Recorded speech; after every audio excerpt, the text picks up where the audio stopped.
কত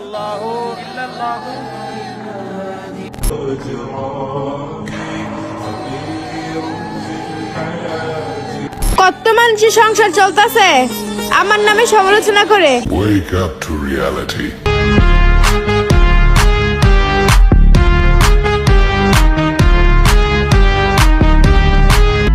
So hey guys, welcome back. I hope কি তোমরা সকলেই ভালো আছো। And guys, তোমরা আমার কাছ থেকে যেটা চাইতেছো বা আশা করতেছো আজকে তা চাইতেও বেশি পাবে। সত্যি? হ্যাঁ গাইস, আজকে শুধু অন্য ব্যবহার জাতির প্রিয়টা পানা, তার সাথে সাথে কিছু কুকুরের বাচ্চা আছে যারা কিনা ধর্মটাকে নিয়ে ব্যবসা করতেছে, ধর্মটাকে সবার কাছে ছোট করতেছে। তো গাইস, এই কুকুরের বাচ্চাগুলারে কিভাবে মানুষ করা যায় এটা যদি দেখতে চাও তাহলে অবশ্যই ফুল ভিডিও দেখতে থাকো। হ্যাঁ গাইস, শুধু দেখলে তো হবে না, সাথে ভিডিওতে একটা লাইক করো, আর চ্যানেলে নতুন হলে অবশ্যই চ্যানেলটা সাবস্ক্রাইব করো। আর গাইস, আমি শুরু করতেছি কুকুরের বাচ্চাগুলারে দিয়ে, আর শেষ করবো আমাদের জাতির প্রিয় টাপাকে দিয়ে।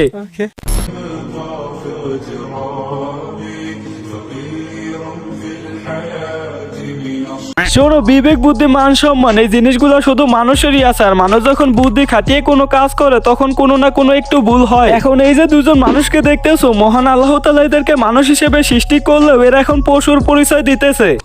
বলতেছে এই ভিডিওটা তোমরা কম বেশি অনেকেই দেখছো। এখন সে হিন্দু হওয়া সত্ত্বেও মুসলমানের প্রতি ভালোবাসা দেখিয়ে রোজা রাখলো, ইফতারি করলো, প্লাস নামাজটাও সম্পূর্ণভাবে শেষ করলো। আবার অনেকেই বলতেছে সে নাকি রাজনীতি শুরু করছে, তার জন্য ভোট পাওয়ার আশায় এগুলা করতেছে। এখন আমি তাদেরকে বলতে চাই, ধরো আমি মানলাম সে ভোট পাওয়ার আশায় এগুলা করছে, কিন্তু সে ইসলাম ধর্মের প্রতি শ্রদ্ধা জানাইছে, সঠিকভাবে রোজা রাখলো, সবার সাথে ইফতারি করলো, সকল মুসলমানদের সাথে সঠিকভাবে নামাজ আদায় করলো। এখন সে হিন্দু হয়ে যদি এগুলা করতে পারে, তাহলে আমরা মুসলমান হয়ে এগুলা কি করতেছি? দেখো, পোলাপানের মাথায় বুদ্ধি কম মরানো হয়, বোঝে না ওরা একটা ভুল করছে। কিন্তু এই যে মহিলা, তারা হলো আমার মায়ের বয়সী, তাদের ছেলে মেয়ে আছে আমাদের চাইতে বড়, তাহলে তারা কিভাবে পারে এরকম একটা জঘন্য কাজ করতে? আমি বুঝি না। ঠিক বলেছো। আমি জাস্ট এটা কন্টেন্ট দিছি গাইস, এই কন্টেন্ট আমার যত সিরিয়াস ভাবে নিছে আমার বলার মতো কিছুই নাই। তো গাইস, আমি আমার আগের ভিডিওতে বলছিলাম তোমরা যদি এই ভিডিওর পার্ট 2 চাও তাহলে আমি দেখাবো এটা কার ব্যর্থতা ছিল। তারপরে তোমরা এটা কি করছো? I can't double. তো গাইস, তোমরা যারা এইভাবে কমেন্ট গুলো করছো তাদেরকে অসংখ্য ধন্যবাদ, তাদের জন্য রইল মন থেকে ভালোবাসা। তোমরা নেক্সট ভিডিও কারে নিয়ে চাও এটা অবশ্যই কমেন্টে বলে দাও। তো গাইস, অন্য পাবালটাই বলতেছে ওর ওইটা ছিল কন্টেন্ট, এখন ওইটা যারা সিরিয়াসলি নিছে ওইটা তাদের ব্যর্থতা। এখন অন্য বোকা দোষা তুই শোন, তুই মেয়েটা যদি এমন কথা বলাইছস ওইটা যে শুনবো সেই সিরিয়াসলি নিব, কারণ তুই কথাটাই সিরিয়াসলি বলছো যাতে তোদের ভিউজ বেশি হয়। ঠিক বলেছো ভাই, ওরা তো এমনিতেই টিকটকে নোংরামি করে, তো ওই নোংরামি দেখার পরে ওরা যখনই দেখলো মানুষ অগরে নিয়ে আলোচনা করতেছে, তখন ওরা পরের ভিডিওতে এসে বলতেছে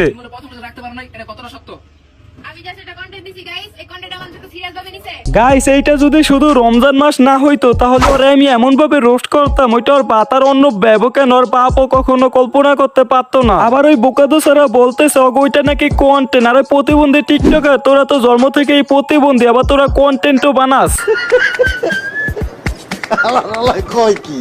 আম্মুকে এক সাইডে সরাই দিয়া আজকের জন্য ইফতারটা আমি বানাইতেছি, আর ওই যে ওইদিকে আম্মু দাঁড়ায় রইছে। আমি বললাম তাই তাকাইলো, আম্মু বলতেছে এখন কেন ভিডিও করতেছো? ভিডিও তো করবি বাথরুমে গেলে, কারণ তোকে কন্টেন্ট তো এখানে না, তো কন্টেন্ট তো বাথরুমে।